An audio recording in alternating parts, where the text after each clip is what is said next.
acá e interacciona con esta red de fibras. Tiene la ventaja que son flujos mucho más altos, porque no están tan compactados como una resina esférica. Entonces uno acorta los tiempos, acorta los flujos, sin sacrificar, o tal vez sacrificando un poquito de cantidad recuperada o de pureza.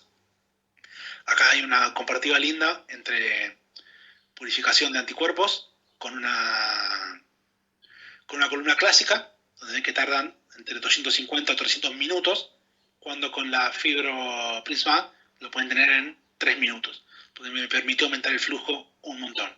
Y como ven, el cromatograma es prácticamente idéntico.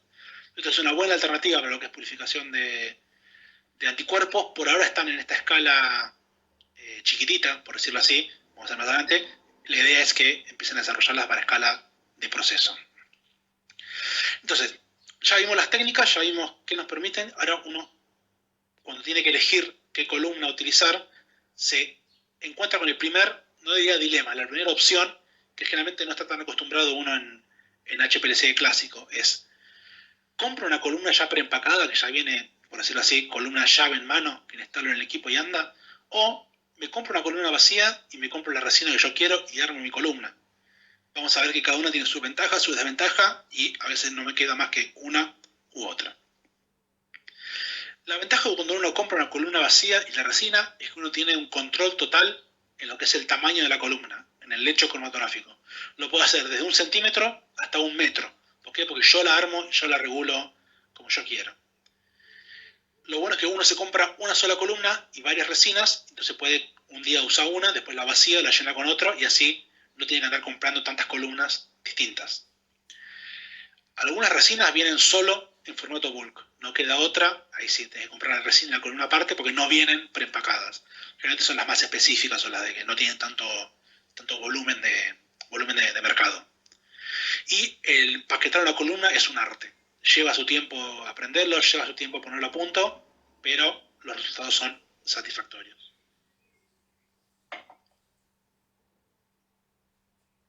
Cuando uno elige la columna, tiene que tener en consideración la escala que va a utilizar.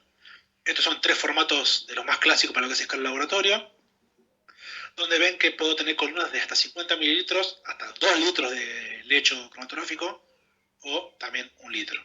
Y son distintos tipos de presión que se van como máxima. La columna Tricorn es la clásica para SEC analítico, pues la que mayor presión se banca, 50-100 bar, y uno puede elegir el tamaño de columna que uno quiere. Las XK son generalmente las columnas clásicas para cromatografía preparativa, que permite meter mucha muestra y recuperar mucha muestra, pero tiene la desventaja de no bancarse tanta presión. Y la High Scale es un intermedio entre las dos, donde se banca más presión y tiene lechos cromatográficos grandes.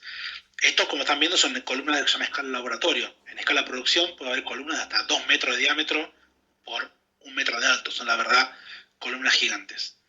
Y cuando uno elige una columna, uno ve el catálogo y va a ver que tiene el modelo y 2 números. Por ejemplo, XK 26/20. Esto indica que es el formato XK con 26 milímetros de diámetro interno y 20 centímetros de alto. De nuevo, cada modelo cambia, mezclan centímetros con milímetros. Por ejemplo, Tricorn lo dice como milímetros, no importa. Uno lee en el catálogo y generalmente está explicitado al lado del modelo el formato, el tamaño. Pero bueno, uno tiene que saber que tiene que elegir la columna adecuada a lo que uno tiene. Por ejemplo, si yo quiero gastar muy poco volumen de resina, pues una resina cara, y quiero hacer una columna chiquitita, no me voy a comprar una columna de 2 litros de resina, porque no la voy a poder armar, no me va a llegar el tamaño del lecho. Al revés, si yo quiero mucha resina, mucho volumen, no me voy a comprar una columna chiquitita, me voy a comprar una adecuada. Entonces uno tiene que tener en consideración esto. En la otra vereda, uno tiene las columnas preempacadas, que ya vienen armadas, y ya rellenadas, y ya listas para enchufar a la columna, al equipo, y usarlo, salir manejando. Uno, cuando compra esto, se garantiza una combinación óptima de resina, filtro y columna. Ya está aprobado, ya viene listo para usarlo. Importante, ya viene empaquetada, ya viene bien armada la columna, que esto ahorra mucho tiempo. Y cuando uno compra una columna, viene con los parámetros de corrida preestablecidos. Flujo máximo, flujo recomendado, cómo limpiarla, qué límite de presión. Y me garantiza mucha reproducibilidad y mucho ahorro de tiempo. Además, uno puede tener la misma resina en distintos tamaños. Por ejemplo, el clásico formato HiTrap, que es para cuando uno empieza a desarrollar un protocolo, puede venir en columnas de unos 5 mililitros, o formato high screen ya más grande, o ya para lo que es procesos, para escala productiva, puede tener columnas de hasta 32 litros de resina. Entonces, lo bueno es que uno desarrolla el método acá, lo va migrando a columnas más grandes, hasta que lo tiene en la escala final que uno desea. Vamos a ver más adelante, cuando uno hace el escalado, es muy útil tener esto. Cuando uno elige una columna preempacada, tiene que tener ciertos factores a considerar. ¿Qué selectividad quiero? Que obviamente va a estar dado por mi muestra, más que nada, y por la afinidad que tenga por la columna. ¿Qué tamaño de partícula? ¿Voy a querer partícula chica para tener buena resolución? ¿Partícula grande para tener flujo alto? ¿Qué volumen del medio cromatográfico voy a tener? ¿Necesito columna grande porque quiero mucha proteína o no necesito tanto grande? ¿Qué tamaño va a tener la columna? Todas estas son consideraciones que uno tiene que tener cuando está eligiendo la columna adecuada. Una gente plantea el sistema, se sienta, lo estudia y prueba. Vamos a ver más adelante que hay herramientas para probar, para no tener que comprar de entrada una columna gigante que después no me sirve. El mayor impacto que tiene el tamaño de la columna es en resolución y back pressure. Si yo tengo una columna larga y fina, generalmente voy a tener mayor resolución, pero voy a tener un mayor back pressure. En cambio, si tengo una columna corta y ancha, voy a perder un poco de resolución, pero no voy a tener problemas de back pressure. Acá están viendo cronotogramas clásicos, o sea, el mismo cronotograma en dos columnas distintas. Generalmente, y no es una regla puesta así en piedra, uno utiliza estas columnas largas y altas o finas para lo que es también molecular. Uno quiere una buena resolución y que tenga el mayor posible camino de separación dentro de la columna, mientras que uno utiliza las columnas cortas y anchas, o las poetizas y gorditas, como le digo yo, cuando uno quiere hacer cromatografía de afinidad, por ejemplo, o las técnicas de afinidad, porque uno puede meter mayor área superficial o mayor cantidad de resina y lograr una mejor captura. Uno generalmente no necesita tanta... Si es por captura, mi molécula puede entrar, capturarse, y no necesito tanto camino separativo. Entonces, para poner una afinidad, generalmente se usan las más chicas. Como siempre, uno tiene que tener en cuenta las consideraciones a tener. ¿Qué quiero sacrificar? Quiero sacrificar resolución, quiero sacrificar presión. Es todo un balance que tiene que hacer uno. Esto es muy importante también, chequear siempre la performance de la columna. Una de las formas más clásicas es, cuando me llega la columna, que eso también lo mencionó Matías, cuando me llega la columna es hacer un cromatograma de referencia y tenerlo, y cada tanto, cuando no sea necesario, cada tanto, corre el mismo cromatograma y lo compara con el inicial. Y una vez se está perdiendo performance debido a que la columna está sucia o fue maltratada. Otra forma de chequear la performance es esto generalmente uno lo hace cuando empaca una columna. Uno la empaca, corre un pequeño volumen de acetona que no interacciona para nada con la columna, y uno ve estos parámetros. Uno calcula el número de platos teóricos y el coeficiente de asimetría, y esto generalmente está referenciado con el manual de la resina. Dice, es ideal tener tantos platos teóricos y tanto coeficiente de asimetría. Si uno lo corre y ve que está mal, vacía la columna, la empaca de nuevo, corre de nuevo y ruega de que esté bien empaquetada y que den estos parámetros bien. Acá está la fórmula para cómo calcularlo, no es importante, está siempre bien detallado en el manual. Pero estos chequeos son muy importantes en separaciones de alta resolución. Uno tiene que estar asegurado que la columna está andando bien. Y lo de la limpieza es vital. Acá tienen un par de ejemplos de una columna nueva, con mi cromatograma lindo, y tenía una capacidad de unión, que es cuánta proteína por mililitro de resina puedo unir, que era este valor, y uno hace una microscopía electrónica y ve que está re linda la resina. Uno después siembra 30 mililitros de un sobre, o sea, uno agarró la bacteria E. coli, la deslizó, y todo ese mar de pedazos de bacteria muerta, proteínas y medio cultivo, la mete en la columna. Uno ve que el cromatograma cambió horriblemente, me bajó un montón lo que es la capacidad de unión, y si uno ve la misma foto, están sucias la resina. uno hace el protocolo de lavado de la columna con el dióxido de sodio, recupera la forma del cromatograma y de cierta forma limpia la resina. Entonces siempre es importante tener en consideración mantener la columna limpia, porque una columna sucia me va a molestar en resolución, capacidad de unión y en la presión, obviamente. Son cosas que no quiero que se me modifiquen. Si uno tiene suerte, un único paso de captura es suficiente para purificar mi proteína. Es el caso clásico de la purificación de anticuerpos monoclonales. Uno siembra, eluye todo lo que no me interesa, hace un cambio de pH y eluye el anticuerpo en un solo pico. Esta la columna Map Select Sure, es la clásica para anticuerpos, donde acá está esta cromatografía, está seguida por SDS, por Page, y donde ve que la muestra y el weight está prácticamente puro. O el otro caso clásico es con Histag, como vimos antes, que uno diseñó su proteína para que sea totalmente afín a esta columna y solo ella sea afín. Entonces uno lava todas las impurezas, cambia a imidazol, eluye competitivamente, despega la proteína y recupera puro en un solo pico mi proteína. Uno a veces no tiene suerte o no tiene otra escapatoria que no lo voy a poder hacer así, en un solo paso. Entonces voy a tener que empezar a combinar distintos pasos para lograr una purificación adecuada. Por suerte hay bastante bibliografía sobre esto. Hay una estrategia clásica que se llama CIP, por sus siglas en inglés, de Capture, Intermediate Purification and Polishing. No confundir con CIP, que es Clean in Place, que es para la columna. Sí, hay tantas siglas, se usan casi la misma para dos cosas muy distintas.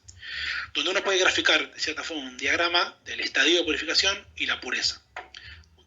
Donde uno empieza con la muestra, hace un primer paso de captura, que es para sacar mi proteína de interés de un medio hostil. Generalmente uno cuando lisa una célula o una bacteria y larga todo al medio de cultivo, empiezan a actuar proteinasas y endosas que me destruyen la muestra.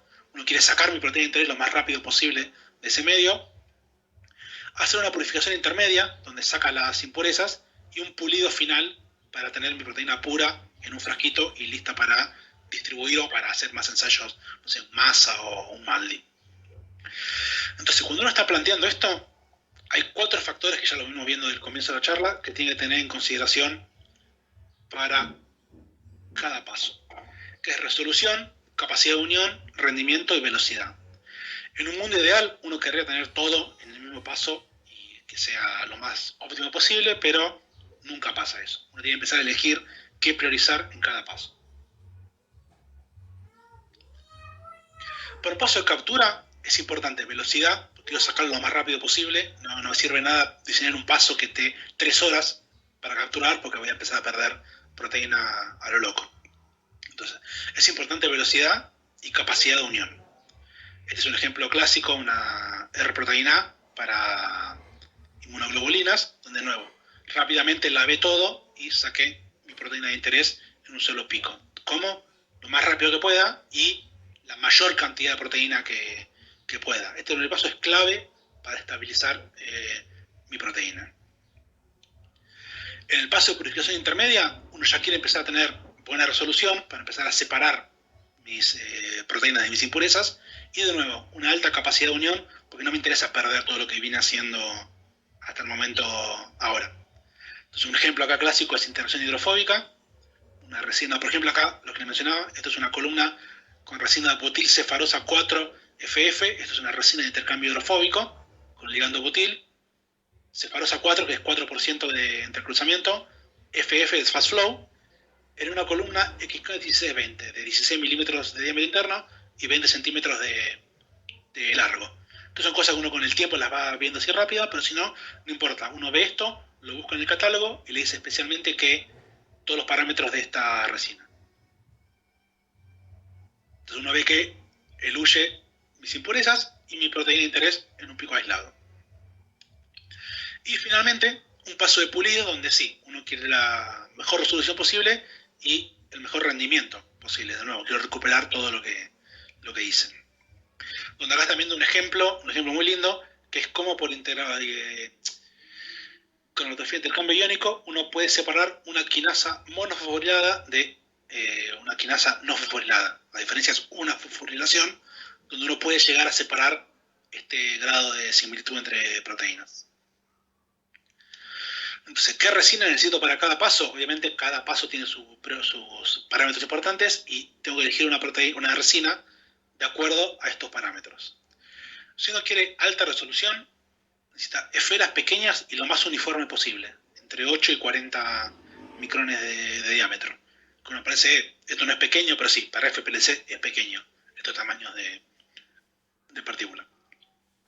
Si yo quiero alta capacidad de unión, voy a elegir esferas porosas que tengan la mayor densidad de ligando posible, donde yo pueda meter la mayor cantidad de ligando por esfera de la resina.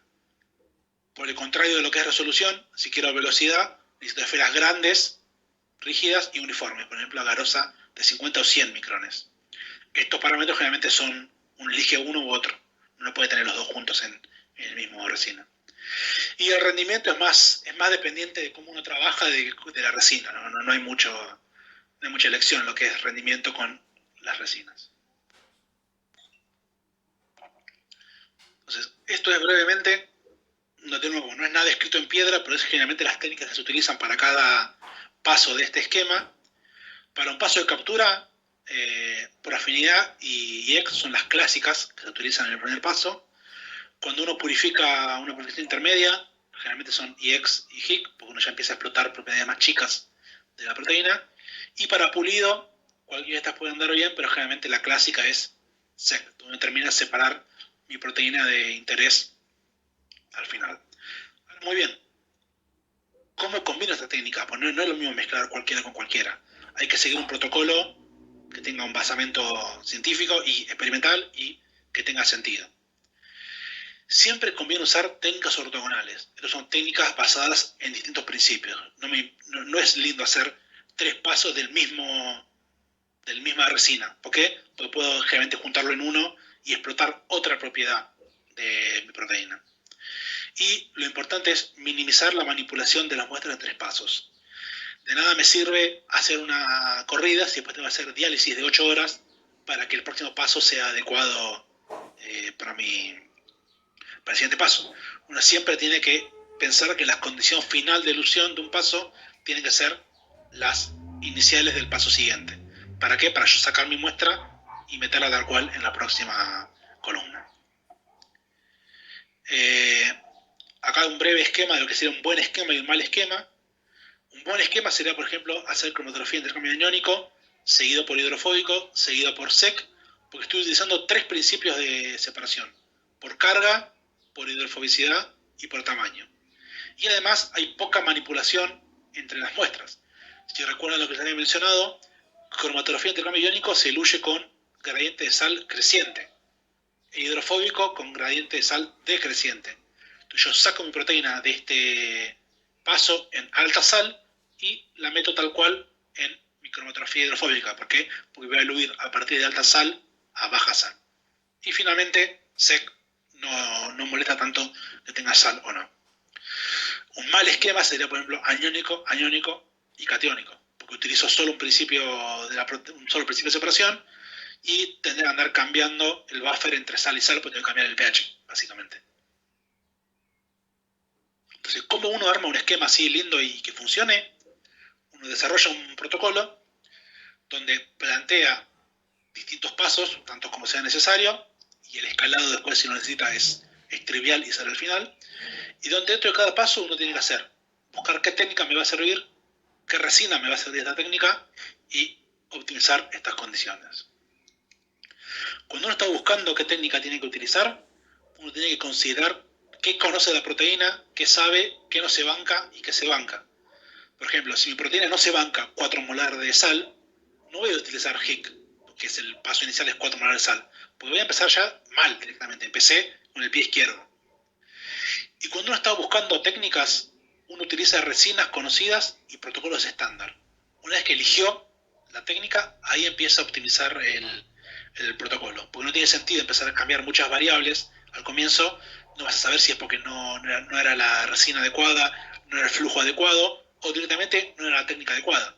Entonces uno, cuando compra una columna, viene con un protocolo estándar, uno lo reproduce y ve si va a andar o no para la para la técnica, para mi proteína de interés. Por suerte, cuando uno busca resinas, esto se llaman los Selection Kit, que vienen 7 columnitas chiquititas con todas las resinas posibles. En este caso viene la fenil, octil, butil, butil S y butil. Entonces uno puede probar su proteína en pequeñas corridas chiquititas y ve cuál anda mejor que una que la otra. Entonces uno hizo este esquema rápido, esto le puede llevar un día, probar las 7 columnas. Bueno, a mí me anda entonces la butil cefarosa 4 fast flow. Entonces voy, utilizo esta técnica y me busco una columna más grande. Pero entonces de entrada uno no tuvo que invertir tanto en buscar con columnas grandes. Uno puede probar con columnas chiquititas y después escalar. Otra cosa importante es optimizar condiciones. Por ejemplo, el intercambio iónico con una resina DAE, que si recuerdan era un intercambiador débil, la carga de la resina cambia con el pH. Uno justamente puede empezar a jugar con el pH, a ver cómo el pH me cambia la unión de mi proteína a mi resina. Entonces uno eluye distintos pHs y ve cuál es el pH óptimo para recuperar la mayor cantidad de proteína de interés.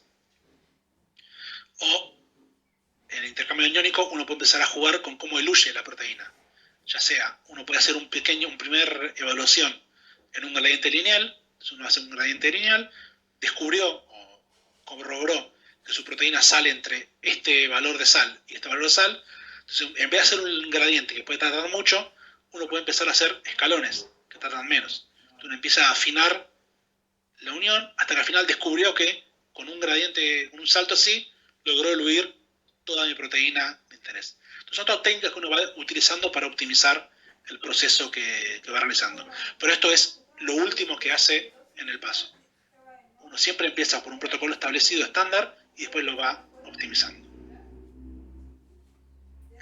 Como les había mencionado, el escalado, si uno hizo las cosas bien, es trivial. Acá tienen la misma muestra en columna formato high trap de 1 mililitro, de 5 o ya una columna más grande, y donde ven que, salvo los tiempos de ilusión, obviamente, voy a columna más grande, el perfil del cromatograma es idéntico. Uno también lo puede seguir por electroforesis y ve que recupera la misma proteína en los 3 casos. Entonces está bueno, porque uno empezó trabajando chiquitito, no gastando mucho ni material ni muestra, y puede terminar con una columna muy grande, trasladando el método de una columna a otra. Ya para ir finalizando, un par de ejemplos para que los vean. Este es un clásico paso en 2 etapas, donde tengo un primer paso de captura por cromatografía de afinidad. Esta es una columna MVP-Trap. MVP es de Maltose Binding Protein, que está diseñada para unir proteínas que tengan un tag de MVP. Entonces uno eluye un primer paso de captura, donde si uno lo siembra en un gel de electroforesis, está viendo acá el primer paso de elusión, que es la captura, y donde después, con un paso siguiente de tamiz molecular por SEC, uno recupera solamente mi proteína de interés y donde todas esas impurezas de mayor peso molecular, de menor peso molecular, las saqué. O un protocolo un poco más complejo, ya con 3 pasos, donde tengo un paso de captura por intercambio iónico, un paso intermedio por HIC y un paso final por SEC, pero de nuevo, uno va viendo, esta era mi muestra inicial, este fue el primer paso, segundo paso y tercer paso, uno ve que se va enriqueciendo en esta banda que es mi proteína de interés. Yo empecé con toda esta muestra y al final terminé con esta. A veces no le queda otra más que hacer este protocolo de muchos pasos, a veces, como les mencioné, tiene suerte y en un solo paso logra sacar toda la proteína de interés. Por suerte, hay lo que se llaman selection guides, que son manuales o folletos, donde lo va guiando a uno en lo que necesita, respondiendo, por ejemplo, hay una app que uno va respondiendo preguntas y lo va guiando, pero si no, uno puede buscar el catálogo, por ejemplo, este caso es para IEX, la capto todo. Entonces uno empieza con qué proceso, qué escala querés, qué tipo de resina querés, un par de opciones más, y uno le dice, bueno, para esto te conviene esta resina, o esta resina, o esta. Y es más, en esta resina tenés, en este caso, por ejemplo, solo columnas, pero en esta tenés columnas, resina bulk, las plaquitas para hacer ensayos. Entonces, uno lo va guiando con un par de preguntas sencillas para, bueno, intentar orientarlo de la resina adecuada. Cada técnica tiene su selection guide y la verdad son bastante útiles y salvan mucho trabajo. Entonces, bueno, ya para ir cerrando, todo lo que vimos hoy, FPLC, o creo que nunca lo mencioné, lo dije 1000 veces, pero disculpen, FPLC es por Fast Protein Liquid Chromatography o Fast Performance Liquid Chromatography, son dos siglas, que análoamente es proteína y es cromatografía para proteínas. Uno ve FPLC y piensa en eso. Es una técnica versátil que uno puede cambiando la resina, cambiar totalmente el panorama y las opciones y las posibilidades que uno tiene, al solo cambiar un pequeño parámetro de la columna. Oh, Dios. Uno tiene distintas opciones. Cuando uno empieza a trabajar, puede empezar con un formato, una escala, una presentación distinta. Puede empezar con una resina bulk, con una prepacada. Uno tiene mucha libertad para elegir y diseñar su protocolo. Vimos que es posible combinar varios pasos. A veces cuando no me queda otra, no logro en un solo paso, necesito pasarme a más de un paso. Se puede hacer. Plantea un protocolo, lo prueba y se anda bien, perfecto. Y gracias a los Selection Guides y los Selection Kits nos permiten guiar y nos van ayudando en toda esta información que les di, que la verdad es bastante, y toqué apenas la punta del iceberg de todo lo que se puede ofrecer. Por suerte hay mucha bibliografía buena que uno puede ir siguiendo y los va ayudando a elegir la resina adecuada. Bueno, esto fue todo de tiempo, un poquito, era un cuarto, estamos bien. Muchas gracias y ahora Mati, si hay preguntas, las va a mostrar.